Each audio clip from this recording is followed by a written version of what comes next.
प्रिय बालक जी, स्वागत है आप सभी के गुरुकुल आश्रम के इस प्यारे से यूट्यूब चैनल पर। और आप है क्लास 12th के मेरे प्यारे प्यारे से भाई बहन। आज आपके लिए एक चैप्टर लाया हूँ, जन जन का चेहरा, एक जिसके लिए हिंदी का चैप्टर है। और जन जन का चेहरा एक शिक्षक है जिसके लेखक हैं गजानन माधव मुक्तिबोध।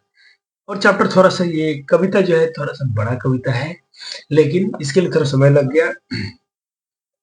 लेकिन मेरा जहाँ तक मानना है कि नवंबर में आपका प्री बोर्ड होगा, तो प्री बोर्ड से पहले मैं आपका पूरा काव्य खंड खत्म कर दूंगा। और गद्य खंड के लिए मैं पहले से बोलते आ रहा हूँ, 2 चैप्टर मैं पढ़ाया हूँ, बाकी आप खुद से थोड़ा पढ़ते रहेंगे तो गद्य खंड में दिक्कतें बहुत कम आती हैं बच्चों को।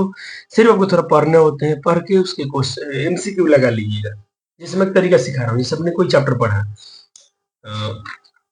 सपोज दैट आपने पढ़ लिया संपूर्ण क्रांति। और संपूर्ण क्रांति के जितने क्वेश्चन ऑब्जेक्टिव है आप इसको ट्राई कीजिएगा। क्या इसके आंसर आप नहीं जान पा रहे हैं? जान पाते होंगे, थोड़ा दिक्कत हो रहा है, फिर से जाइए अपने बुक में, फिर इसको देखिए वहां से, फिर इसके सारे आंसर को वहां हाईलाइट कीजिए। ये पढ़ने का बेस्ट तरीका होता है, इससे बेहतर तरीका कोई नहीं पढ़ सकता है, क्योंकि आपने सेल्फ पढ़ा, आपने खुद से पढ़ा, खुद से क्वेश्चन प्रैक्टिस किया, आप उसके लिए जानकार अच्छे हो जाएंगे, आपके लिए अच्छे मार्क्स आएंगे, इतना मान के चलिएगा। काव्य खंड में थोड़ा तकलीफें आती है क्योंकि उसमें थोड़ा भावार्थ जानना पड़ता है हमको, तो वो मैं करके आया हूँ। आइए शुरू कर लेते हैं अपना चैप्टर।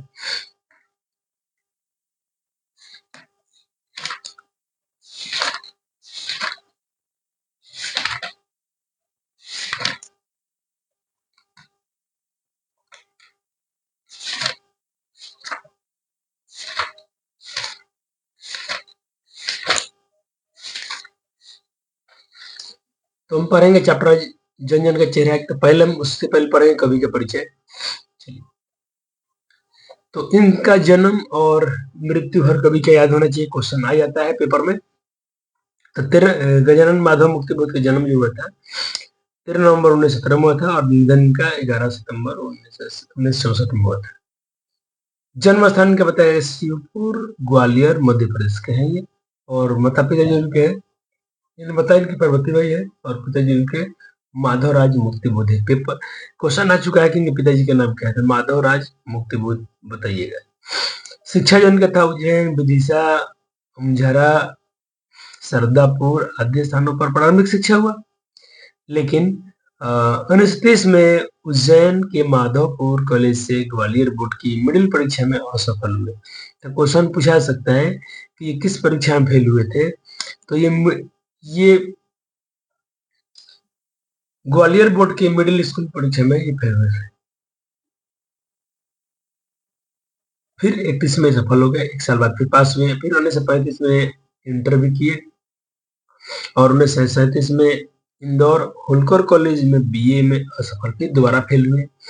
फिर पुनः 38 में सफलता प्राप्त कर 1953 में नागपुर विश्वविद्यालय से हिंदी में एमए किया। तो क्वेश्चन ये भी पूछा जाएगा कि इन्होंने किस विषय में एमए किया है, तो हिंदी में कहिएगा।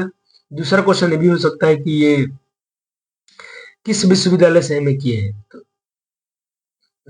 आप कहिएगा नागपुर विश्वविद्यालय। तो ये 1953 वाला लाइन आपको याद होना चाहिए। ऐसे हमको सब कुछ आना चाहिए, क्योंकि हम बार बार समय होता है, पेपर आज आपका है नहीं, आप पढ़ रहे हैं थोड़ा सा भूल जाते हैं, फिर पढ़िए फिर बोलिए। हिंदी के को बहुत सारे बच्चे हल्के में लेकर चलते हैं, तो मैं उनका मार्क्स पूछ लेता हूँ, आपको हिंदी में कितने मार्क्स आए थे। बच्चों का ऐसा मानना है कि हिंदी आसान विषय है, कुछ नहीं पढ़ना है, ऐसे नंबर आएगा, ऐसे नहीं। आसान है, हम भी जानते हैं, क्योंकि अपनी अपनी भाषा में है। लेकिन आसान है तो आपको चैप्टर तो पढ़े होने पड़ेगा। कविता है, कहानी आपको याद होनी चाहिए, उसके जीवनी याद होना चाहिए लेखक का, तभी तो आप क्वेश्चन का आंसर कर पाएंगे। हाँ आसान है, लेकिन अब पढ़ रहे हैं तभी तो आसान है, ये तो कंडीशन होना चाहिए उसमें। वृत्ति करें कि 20 वर्ष की छोटी उम्र में वरनगर मिडिल स्कूल में मास्टरी आरंभ किए। तत्पश्चात सुजालपुर उज्जैन से वायुसेना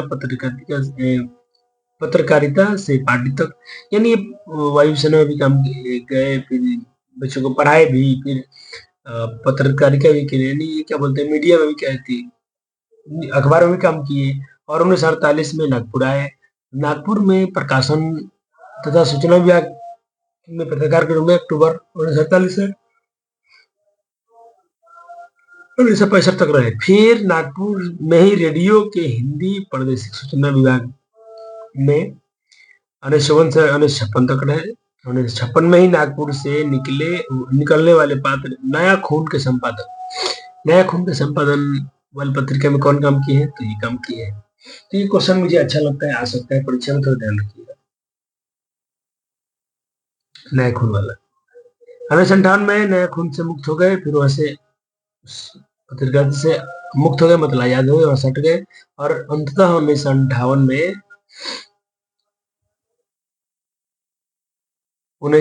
में दिग्विजय महाविद्यालय राजनांदगांव में प्राध्यापक यानी और फिर टीचर वाले शिक्षक में चले गए। अभिरुचि, इनकी इंटरेस्टिंग वाली चीज क्या करेंगे? कहने की अध्ययन अध्यापन, पढ़ने पढ़ाने में अच्छा लगा, लेखक पत्रकार नीति नियति या नियमित व्यवस्था के बीच। तार सप्तक के कवि, चांद का मुंह टेढ़ा, भूरी भूरी खाक धूल, ये भी पेपर में आ चुका है। काठ का सपना, विपात्र सतह से उठता आदमी, कयामनी एक पुनर्विचार, कमायनी एक पुनर्विचार, नई कविता का आत्मसंघर्ष, नए साहित्य का सौंदर्य शास्त्र जिसका नया संस्करण अब कुछ वर्धित रूप में, आखिर रचना क्यों, नाम से प्रकाशित, समीक्षा की समीक्षाएं, एक साहित्य की डायरी, आलोचना तथा भारत, इतिहास और संस्कृति। मुक्तिबोध रचनावली 6 खंडों में नेमिचंद्र जैन, संपादन मेराज कमल प्रकाशन से प्रकाशित है। तो इनकी ये कृतियां थी, इनकी रचनाएं थी। अब आते हैं ऐसे हम करेंगे जन्म आधा मुक्तिबोध 20वीं सदी के उत्तरार्ध में हिंदी कवि के प्रमुख चिंतक, आलोचक और कथाकार हैं। उनका जन्म मध्य प्रदेश में हुआ था, किंतु मराठी थे। हिंदी साहित्य में उनका उदय प्रयोगवाद के कवि हुआ। क्वेश्चन पूछा जाएगा, हिंदी साहित्य में किस कवि के रूप में उदय हुए थे? प्रयोगवाद के। उदय पूछेगा तो प्रयोगवाद। अज्ञा द्वारा संपादक तार सप्तक, सच्चिदानंद हिरानंद उत्साह अज्ञा के तार सप्तक रचना, तार सप्तक दूसरा सप्तक, तीसरा सप्तक। तार सप्तक के कवि के रूप में सामने आए थे, किंतु शीघ्र ही अपने कठिन जीवन और रचना संघर्ष के कारण उन्होंने अपना पथ अलग स्वतंत्र कर लिया। वे अपने रचनात्मक जीवन में युग की 2 प्रधान वैश्विक विचारधाराओं और मार्क्सवाद के संसर्ग में आए और विकट वैचारिक एवं रचनाओं सत्यान्वेषी एवं जीवंत लेखक अपने समय की प्रमुख विचारधाराओं की धाराओं से विलग या तटस्थ नहीं रह पाता, और मुक्तिबोध भी इसके अपवाद नहीं थे, किंतु वे अपनी प्रकृति और संवेदना से ही अथक सत्यान्वेषी, ज्ञान पिपासु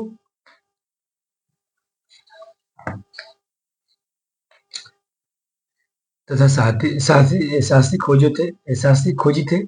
उनकी प्रवृत्ति और संवेदना उनकी उक्त विचारधाराओं के निकट ले गई थी। उनमें बौद्धिक और नैतिक प्रक्रम कूट कर भरा हुआ था। स्वभावतः इन विचार दर्शनों के आगे उन्होंने तुरंत घुटने नहीं टेक दिए, अपनी गर्दन नहीं डाल दी।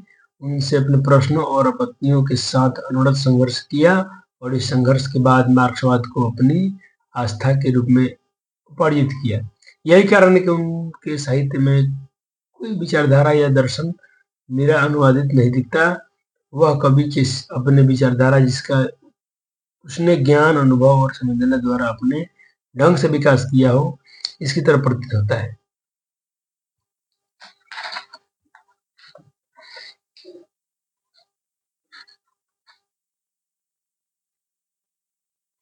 मुक्तिबोध के जीवन में साहित्य कोई फाक नहीं दिखाई पड़ती। उनके जीवन और साहित्य दोनों अक्ष और एक दिखाई पड़ते हैं। स्वभावतः जीवन मूलतः और रचना मूल्य भी एक है। मुक्तिबोध ने अपने जीवन में से ही रचना की कीमत चुकाई।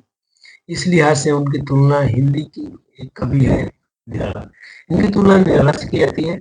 आपसे क्वेश्चन पूछा जाएगा कि कैसे कवि है, किस युग के नहीं, अगर पूछेगा साहित्य हिंदी साहित्य किस युग के प्रयोगवाद कवि है, लेकिन आपसे पूछा कैसे कवि तो बताइएगा मुक्तिबोध निराला की तरह अपने पीढ़ी के महान क्रांतिकारी कवि है।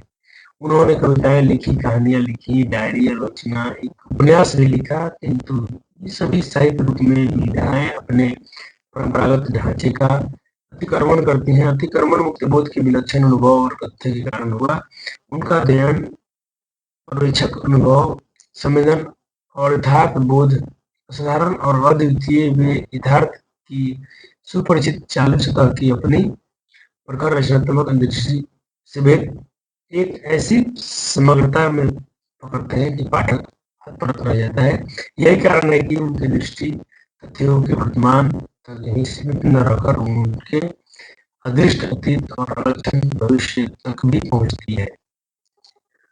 ये तो जिंदगी था। अब चैप्टर के बाद अंतर समझाया गया है कि यहाँ अपेक्षाकृत प्रारंभिक दौर की ऐसी कविता दी जा रही है जो कथ्य और संदर्शक की दृष्टि से कम जटिल और सुगम है।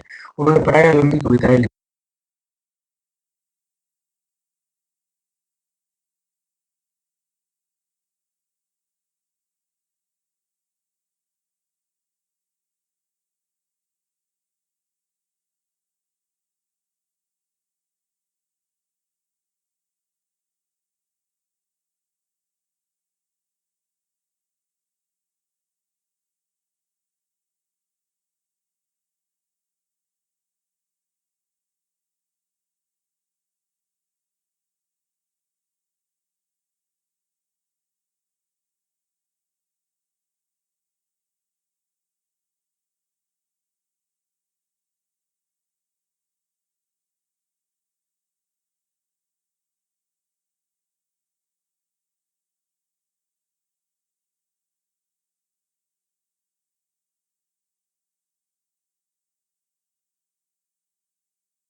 देखिए, पहले हमने क्या पढ़ा कि किसी प्रांत के हो, किसी देश के लोग, जनता हो, सब एक है। सब एक है, सब एक समानता पाई जाती है। कैसे समानता पाई जाती है? करक एशिया की, अमेरिका की गलियों की धूप एक, कष्ट दुख संताप की चेहरों पर पड़ी झुरिया का रूप एक, जोश में ताकत से बंधी हुई मुट्ठियों की एक लक्ष्य। कवि गजानन माधव मुक्तिपद ये कहते हैं कि कोई देश, कहीं प्रांत, किसी देश के कोई व्यक्ति हो, एशिया का हो, यूरोप का हो, कोई महादेश का हो, वहां का धूप भी तो एक है। वहां सूर्य जो निकलता है उसका धूप सब सारी जगह का धूप एक जैसा है। और व्यक्ति के चेहरों पर पड़ी, यहाँ पर एक बात और लिखा जाता है, चेहरों पर पड़ी हुई झुर्रियां। अगर कष्ट दुख में, अगर कष्ट हो, दुख हो, तकलीफ हो, तो जो लोग पर चेहरे पर जो दुख का असर दिखाई देता है वो सभी के साथ होता है। चाहे भारत के लोग दुखी हो, चाहे अमेरिका के लोग दुखी हो, अगर चेहरे पर उनका दुख का कुछ लक्षण दिखाई देगा तो जो झुर्रियां होती हैं बाल कपार पर, ललाट पर, वो झुर्रियां, दुख की झुर्रियां एक जैसी दिखाई देती है। अगर वही सारे लोग की मुट्ठी एक बन जाए, लोग मुट्ठी बांध लें और उनके खिलाफ लड़े, तो उस जो ताकत आएगा, उस ताकत, एकता उसमें एक दिखाई देगी। फिर है कि पृथ्वी के गोल चारों ओर धरातल पर है जनता का दल, एक पक्ष जलता हुआ लाल की भयानक सितारा, एक उदीपक उसका विकराल का इशारा है। ये क्वेश्चन आया हुआ है कि कवि ने सितारा किसे कहा है। देखिए यहाँ पर अर्थ में जो भी होगा मैं पहले इसका हिंदी समझाता हूँ कि इसका आंसर क्या लिखेंगे। सितारा एक, देखिए जनता बहुली वाली होती है, जब तक शोषणकारी इस पर अत्याचार करे जा रहे हैं सहती है, लेकिन जिस दिन वो अपना विकराल रूप लेती है, जनता क्रोधित हो जाती है, उस दिन उसका जो विकराल रूप होता है उन सारे अत्याचारियों का विनाश करती है, उनसे पूरा बदला लेती है। तो उसका विकराल रूप सूर्य की तरह भयानक, इसका अर्थ लिख लीजिएगा यहाँ से।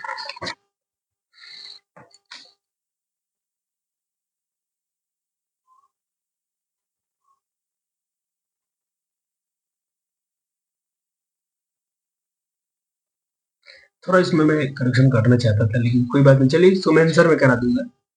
थोड़ा दिक्कत है। जीता हुआ लड़ेगा कि दीपक उसका विकराल इशारा है। चलिए अगला है कि गंगा में, इरावती में, मीना में अपार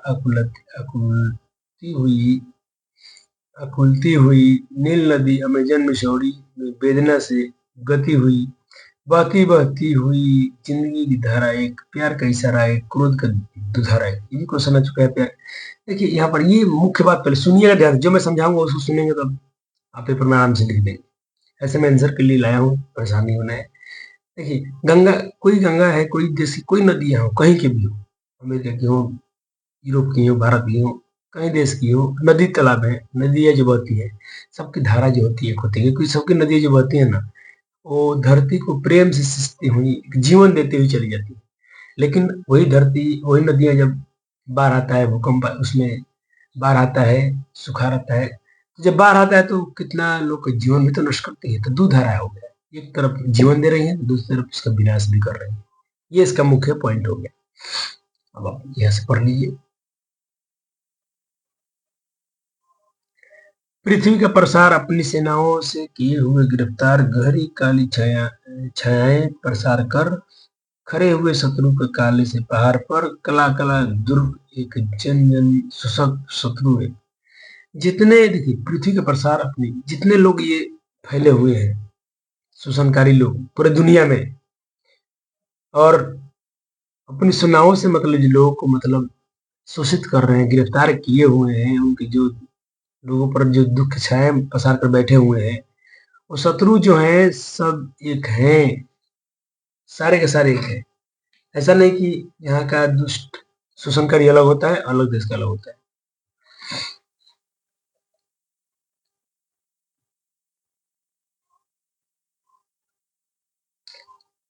अगला पॉइंट है कि आसमयी लाल लाल किरणों से अंधकार, चिरता सा मित्र स्वर्ग एक, जन जन का मित्र एक। यहाँ पर गजरामत ये कहे कि जितने लोग ये शोषणकारी हैं और शोषण का जो छाया छाया हुआ है, सब में एक अंधकार की जो यहाँ पर अंधकार है, यहाँ पर आशा की किरणें अर्थात समाजवाद द्वारा दूर किया जा सकता है। यहाँ पर एकता होगी, लोग एक हो जाएंगे और इनसे लोग एक बार मुक्ति पाएंगे। विराट प्रकाश क्रांति की ज्वाला एक, धरती पक्षों में सत्य का उजाला एक, लाख लाख पैरों की मोच में है वेदना का तार एक, ये में हिम्मते का सितारा एक, चाहे जिस देश प्रांतपुर का हो, जन जन का चेहरा एक।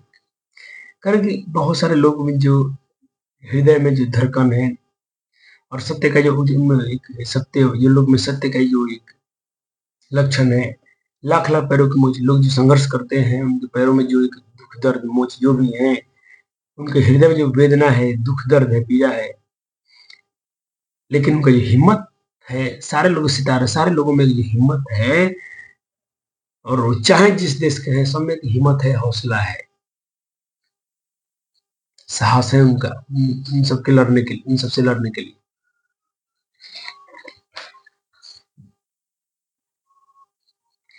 एशिया के, यूरोप में, अमेरिका के भिन्न भिन्न वासस्थान, भौगोलिक ऐतिहासिक बंधनों के बावजूद सभी और हिंदुस्तान, सभी और हिंदुस्तान।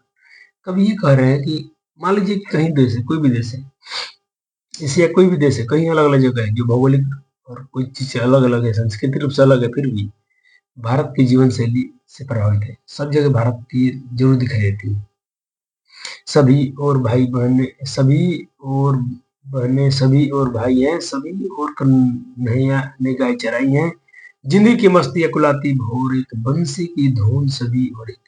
कारण कि ये अपने एशिया कोई भी देश है, कहीं जगह है, वहां पर ऐसा लगता है कि सब भाई बहन एक जैसे हैं। और वहां पर जो कृष्ण जी थे, हर लगता है कि हर धरती पर जाकर, वहां पर हर क्षेत्रों पर जाकर कृष्ण ने गाय चराई हो, ऐसा प्रतीत होता है कवि गजानन माधव मुक्तिबोध को। दानव दुरात्मा एक, मानव की आत्मा एक, शोषक और खूनी और चोर एक, जन जन का के शीर्ष पर शोषण का खंडक अति घोर एक, दुनिया के हिस्से में चारों ओर जन जन का युद्ध है। अरे कि देखिए, और दानव दुरात्मा भी एक है, चोर डाकू सब एक हैं, खूनी सब एक हैं, लेकिन इन सब से लड़ने के लिए दुनिया के हिस्सों में चारों हिस्सों में, दुनिया के हिस्सों में चारों ओर जन जन का युद्ध है। लेकिन सब लोग का युद्ध भी एक है, सब लोग का लड़ाई भी एक है, क्योंकि अगर शोषणकारी दानवकारी एक है तो उनसे लड़ने वाले भी जनता भी एक है। मस्तक की महिमा अंतर की उसमें से उठती हुई ज्वाला, अति क्रुद्ध एक, संग्राम घोष एक, जीवन का संताप एक। करके जो मस्तिष्क से और हृदय से जो लोगों में एक ज्वाला उठती है, सब उनके खिलाफ एक है, उनका संग्राम भी एक है, और उनका जीवन का संतोष भी एक है, यानी जीवन का उनका एक लक्ष्य भी एक है। क्रांति के निर्माण का विजय का चेहरा एक, चाहे जिस देश प्रांतपुर का हो, जन जन का चेहरा। ये जो युद्ध क्रांति है, संघर्षशील लोग हैं जो संघर्ष कर रहे हैं उन लुटेरे, उन शोषणकारियों के खिलाफ, सबका क्रांति एक है। चाहे किसी देश प्रांतपुर के हो, सब लोग का युद्ध भी एक है, क्रांति भी है। इस तरह से आपके चैप्टर के पूरे पूरे शब्दार्थ खत्म होते हैं, अर्थ खत्म होते हैं। आइए अब प्रश्न अभ्यास किया जाए। सवाल है कि जंजन का चेहरा एक से कवि का क्या तात्पर्य है। जंजन का चेहरा एक से कवि क्या कहना चाह रहे हैं? तो कवि ये कहना चाह रहे हैं कि कोई लोग हैं जो दुनिया में सारे अन्याय के खिलाफ, शोषण के खिलाफ लड़ रहे हैं, सब लोग एक जैसे ही हैं। तो इसका प्रश्न उत्तर हो गया। कवि मुक्तिबोध के अनुसार बंधी हुई मुठ्ठियों का क्या लक्ष्य है? 2025 में सवाल आया हुआ था। तो वही चैप्टर से क्वेश्चन तो आते हैं, लेकिन छोटे छोटे आते हैं, आराम से हो जाते हैं। कभी गैरमूर्ति ने बताया कि अगर दुख कष्ट मनुष्य का जो भी हो, चेहरे पर लकीरें एक जैसी हैं, लेकिन जो जोश ताकत में जब मुट्ठी एक जैसे बनता है, ऐसे बनता है सब लोग का, उसमें उसका लक्ष्य भी एक होता है, उनसे लड़कर बदला लेना है और उनको ध्वस्त करना है।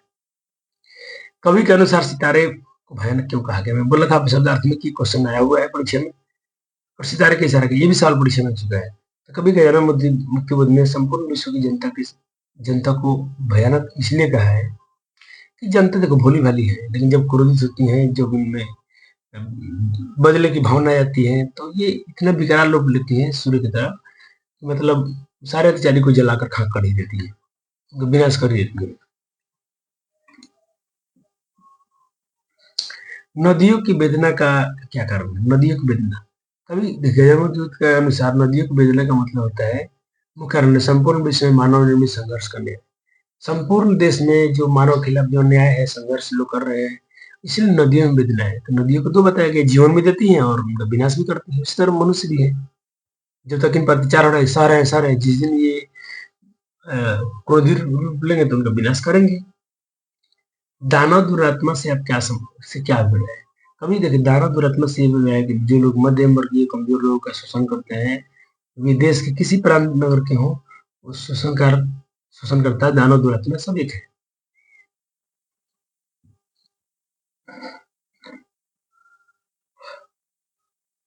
ज्वाला कहाँ से उठती है? कवि ने इसे अतिक्रुद्ध क्यों कहा है?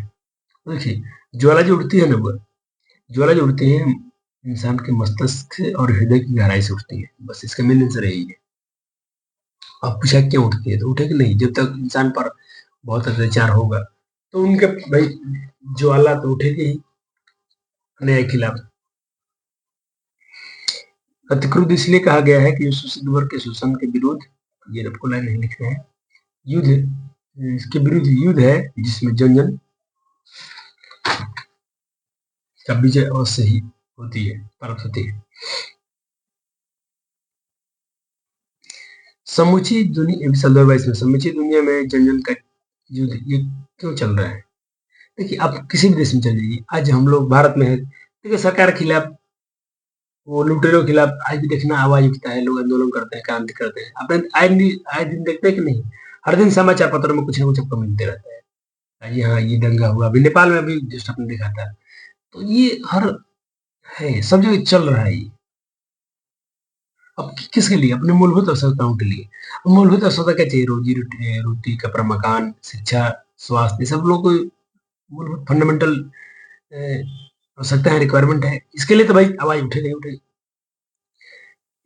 जन-जन का चेहरा एक कविता का केंद्रीय विषय क्या है? तो ये सवाल 5 नंबर में आया था, तो इसका केंद्रीय विषय आपने जो जस्ट पढ़ लिया, वही है। लोग जो संघर्ष कर रहे हैं, उनमें एकता का संदेश भी होना चाहिए। ये लिख के आएँगे। जन-जन का चेहरा एक कविता शीर्षक में प्यार का इशारा एक और क्रोध का दुधारा तात्पर्य क्यों है?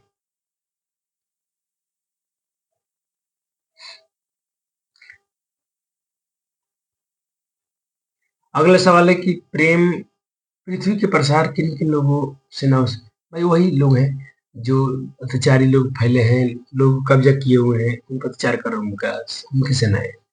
जन-जन का चेहरा एक शीर्षक कविता का भावार्थ लिखिए। ये सवाल 5 नंबर में आया था, इस साल आया था 2025 में। तो ये भी सवाल 2025 आप मार्क लगा सकते हैं। ये क्वेश्चन में जाके देखिए तो आपको मालूम चलेगा। तो भावार्थ में बच्चे जी भाई पूरा सुनिए कि सारांश से लिखना चैप्टर का। तो मैं बहुत कोशिश किया हूँ, संक्षेप और छोटा पूरे चैप्टर को समझाते हुए लिख दिया हूँ। तो आपको बिल्कुल इसका फ़ायदा उठा लेना है। एक बार पढ़ लीजिए, पढ़े तो जस्ट अपने सामने है, लेकिन एक बार नोट्स बना लें तो क्लियर हो जाएगा। मुक्तिबोध की कविताओं की क्या पहचान है? तो इनकी पहचान क्या होती है? इनकी पहचान है कि ये कविताओं के प्रगतिवादी, परिवादी और विद्रोही विचारों के से प्रभावित होती हैं, और उनकी कविताएँ विचारों और प्रधानता के व्यंग और सामाजिक यथार्थ से जुड़ी होती हैं। तो ये सवाल 2 नंबर के लिए आता है, ये सब तो ये लिख सकते हैं। अब इस तरह से चैप्टर के प्रश्न उत्तर खत्म हो जाते हैं। एक क्वेश्चन मुझे और याद है कि शायद पूछा गया था पेपर में, आपके अभ्यास में नहीं दिया हुआ है, लेकिन क्वेश्चन पूछा गया था कि वो किस परीक्षा में असफल हो गए थे। तो आप कहिएगा वही मिडिल स्कूल की मिडिल बोर्ड की, ग्वालियर मिडिल बोर्ड की परीक्षा में वो असफल हो गए थे। ओह, आई एम सॉरी बच्चा जी, I am sorry, I am sorry, I am sorry. ये मैंने इसके जीवनी नहीं लिखवाया लेकर, डेट मैंने ये पढ़ा दिया। कोई बात नहीं, कोई बात नहीं, कोई बात नहीं। अब जीवनी अब लिख दीजिए, क्योंकि देखिए भावार्थ में जीवनी में अंतर होता है। भावार्थ से क्वेश्चन अलग आते हैं और जीवनी से क्वेश्चन अलग आते हैं। ये पहली बार हमारे साथ हो गया, तो मैं पहले जीवनी आपको जरूर पढ़ाता हूँ। लेकिन ऐसा मेंशन है कि वो असफल हो गए थे।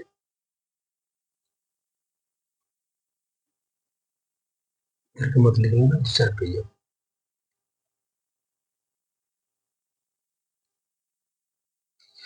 चलिए कोई बात नहीं, लेखक परिचय अगले पेज पर लिख लीजिए, कोई समस्या की बात नहीं है।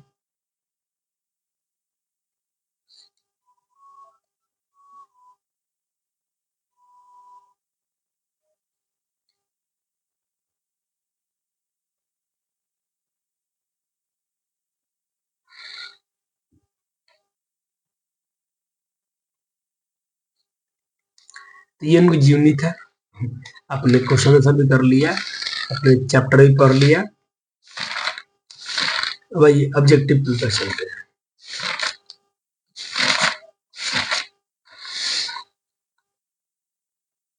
मुक्तिबोध कैसे कवि हैं? देखिए कैसे कवि हैं तो क्रांतिकारी कहिए। गजानन माधव मुक्तिबोध का जन्म कब हुआ था? तो बताइएगा। 17 में हुआ था, 13 नवंबर 1917 हुआ था। मुक्तिबोध ने एमए में किस विषय में किया? तो हिंदी से किए थे। किस विश्वविद्यालय से पूछेगा? देखो पूछिए दिया है दूसरा सवाल। गजानन माधव मुक्तिबोध ने किस विश्वविद्यालय से एमए में उत्तीर्ण हुए थे? एमए में कहाँ उत्तीर्ण हुए थे? तो नागपुर विश्वविद्यालय में हुए थे। कब हुए थे? तो 1953 में हुए थे। डेट भी आप याद रख सकते हैं। गजानन माधव मुक्तिबोध ने के पिता क्या नाम है? तो माधवराज मुक्तिबोध। संग्राम का बोध एक जीवन का संतोष है, यह पंक्ति किस कविता की है? तो ये है जन जन का चेहरा, एक ऑप्शन है। तो ये 6 क्वेश्चन मैं आपको यहाँ से दिखाया हूँ। मेरे पास और था, समय कम था, तो पेपर था और एनालाइज कर 2-4 क्वेश्चन और मुझे मिल जाते हैं। फिलहाल इसमें भी क्वेश्चन कम नहीं दिए हैं, यहाँ से हम अभ्यास कर लेंगे तो काम हो जाए।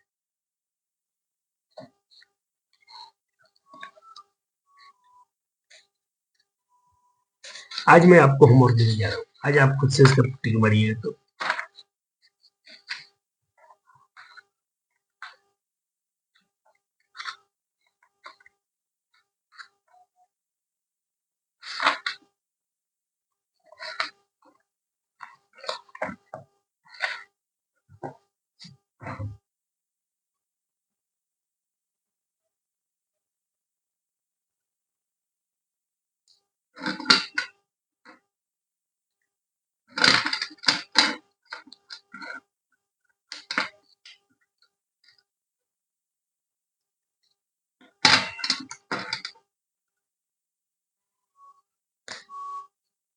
चलिए, सवाल है कि जनन चरित शीर्षक कविता का रचयिता कौन है? तो ये है गजानन माधव मुक्तिबोध। गजानन माधव मुक्तिबोध का जन्म कब हुआ? तो भाई 13 नवंबर 1917 हुआ था। तो ऑप्शन बी हो जाएगा, 13 नवंबर 1917 हुआ था। गजानन माधव का निधन कब हुआ था? तो इनका निधन कब हुआ था, जल्दी बताइए। गजानन माधव मुक्तिबोध का मृत्यु कब हुआ था, बताइए जल्दी से। तो इनका मुक्तिबोध आपने देखा था कि 11 सितंबर 1964 हुआ था। 11 सितंबर 1964 में। ये थोड़ा चीज आपको याद रखना पड़ेगा। कवि गजानन मुक्तिबोध का जन्म कहाँ हुआ था? तो आपने इनका जन्म स्थान पढ़ा था शिवपुर ग्वालियर मध्य प्रदेश। शिवपुर ग्वालियर मध्य प्रदेश, डी हो जाएगा। ये सवाल परीक्षा में आ चुका है। कवि मुक्तिबोध के माता पिता का देखो, तो माता तो इनके पार्वती भाई है, माता तो ऑप्शन नहीं हो गया। मुक्तिबोध के कविता संग्रह का नाम बताइए। चार सप्तक, चांद का मुटेरा, बूढ़ी बूढ़ी, ये तो सब हो जाएगा। मुक्तिबोध के कथाकार के नाम, कथा साहित्य के नाम लिखे। काट का सपना, विपात्र, सत्ता से उठता आदमी, सभी सब हो जाएगा।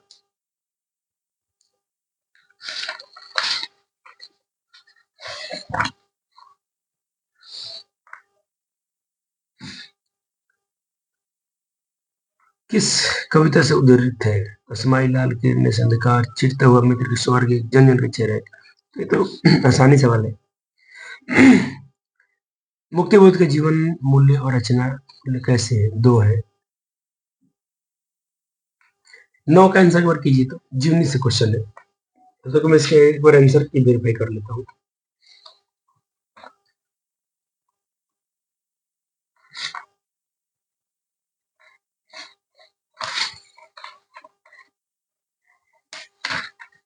सही भी है।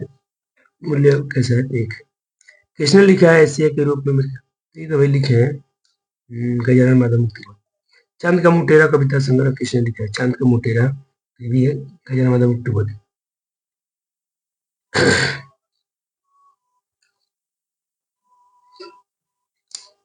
मुक्तिबोध की आलोचना पुस्तक का नाम लिखें।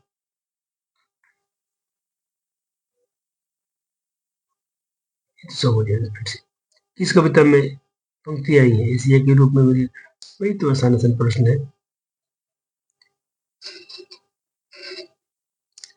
हिंदी साहित्य में गजानन मुक्तिबोध का उदय कैसे हुआ? तो ये हुआ परिवार। किस विद्यालय से ये पास किए थे? तो क्वेश्चन हो चुका है। ये पास किए हैं नागपुर विश्वविद्यालय से। नील नदी अमेजन में छोड़ी वेदना गाती हुई, तो ये भी जन जन चेहरे से। यानी कविता के पंक्ति भी पेपर में सवाल में आता है, ध्यान रखिएगा। तो आपको थोड़ा उतना तो जरूर याद होना चाहिए कि परीक्षा में पर काम कर लेंगे। गजानन मुक्तिबोध के अनुसार रचनात्मक जीवन में दो प्रधान वैश्विक विचारधाराएं संसद है कौन कौन से? 17 नंबर साल के आंसर कीजिए। 17 नंबर साल परीक्षा में आ भी चुका है, तो ये आपको करना पड़ेगा। हो गया, 17 का आपने कर लिया। तो ये आपने पढ़ा था अस्तित्ववाद और मार्क्सवाद की। किनकी प्राय लंबी कविताएं लिखते हैं? तो ये इनकी प्राय कविताएं लंबी होती हैं। मुक्तिबोध का पूरा नाम क्या है? गजानन माधव मुक्तिबोध। दानव दुरात्मा एक भाई भी तो करते हैं। साम्यवादी किससे लड़ रहा था? वैसे समझ 21 के एक बार चैप्टर का थोड़ा सा मतलब जीनी से क्वेश्चन है, 21 का आंसर आप कर सकते हैं। जल्दी बताइएगा। समाजवादी लोग लड़ रहे थे पूंजीवादी लोग से। एक क्वेश्चन यह था अभ्यास के लिए, 6 क्वेश्चन मैंने कराया, और आप भी थोड़े थोड़े जो भी बस सिंपल पढ़े जो भी उनसे प्रैक्टिस करते रहिएगा। ये प्रैक्टिस तो बहुत जरूरी चीज होता है। मिलते हैं अगले चैप्टर में 10 चैप्टर के लिए। तो तक के लिए बहुत बहुत धन्यवाद। वीडियो को लाइक और शेयर जरूर कर दीजिएगा अपने दोस्तों के साथ में। Thank you.